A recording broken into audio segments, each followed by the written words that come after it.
Welcome to Ship Management Part 3, which will be about locks, pets, and the booty ramp. Right now we're below deck so we can access the navigation table where the ship locks are located. If you click on the table and mouse over the lock, you can see which one will become active next time you click it. It's by default set to personal use, which means the deed holder is the only one who can hire pirates, give orders, or plank. So let's click on it and move on to the next lock. Now any officer in the crew aboard the ship have officer rights aboard her. Some ships in your crew might be unlocked for Officer Plus to use. If this is the case, please check the officer bulletin board for what is written. If it is a ship which anyone can borrow, it will most likely be written here. While this is active, only the officer with the deed can enter sinking blockades, flotillas, or sea monster encounters.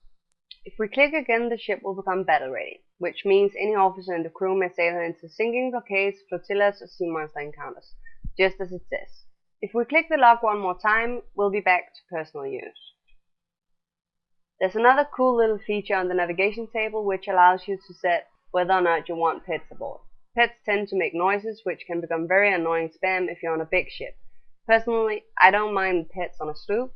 You just need to click here to change this setting. Now I'll take you through the booty ramp.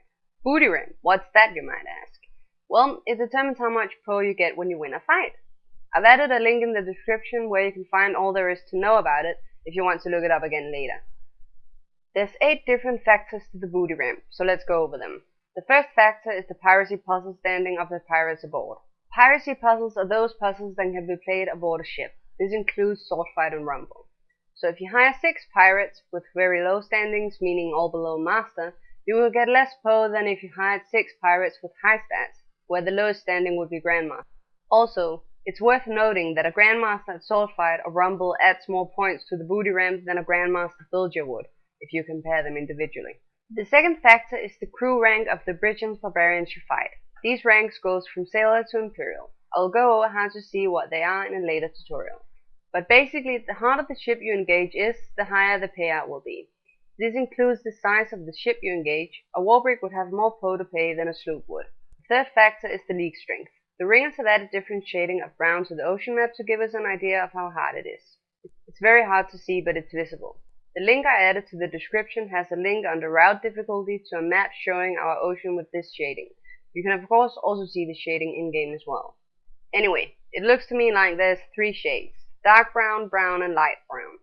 The dark brown should spawn you very hard ships, the brown average to hard, and the light brown easy to average. The fourth factor is how many there's aboard the ship. A lot of people go out with 6 people, including themselves, because a full sloop with 7 people aboard will spawn bigger ships, cutters, dhows, and longships. The fifth factor is the amount of pro in the chest. If you add pro to the chest, it doesn't count in the actual booty ramp. Only pro won from other bridges or barbarians counts. The more you have in it, the more you risk losing, so because of that risk, you get more in reward, more pro from the other ship. The sixth factor is how decisive the win was. This is also fairly intuitive.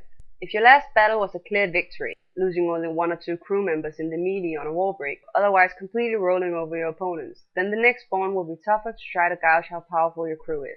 Likewise, losing all your crew without killing a bot will drop the booty ramp significantly, and barely winning, dropping to 2 or 3 pirates left by the time you beat them, keeps the ramp roughly static.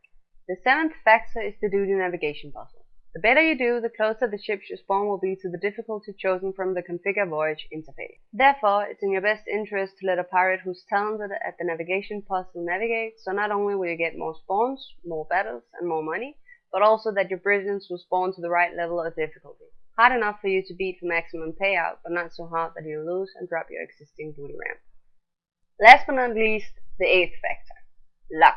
Like it or not, this is all connected to the universal random number generator we call luck.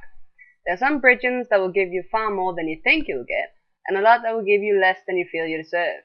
So all of what I've said so far is only a way you can affect the booty ramp, but you must also understand that some things can be affected, like the lovely luck factor.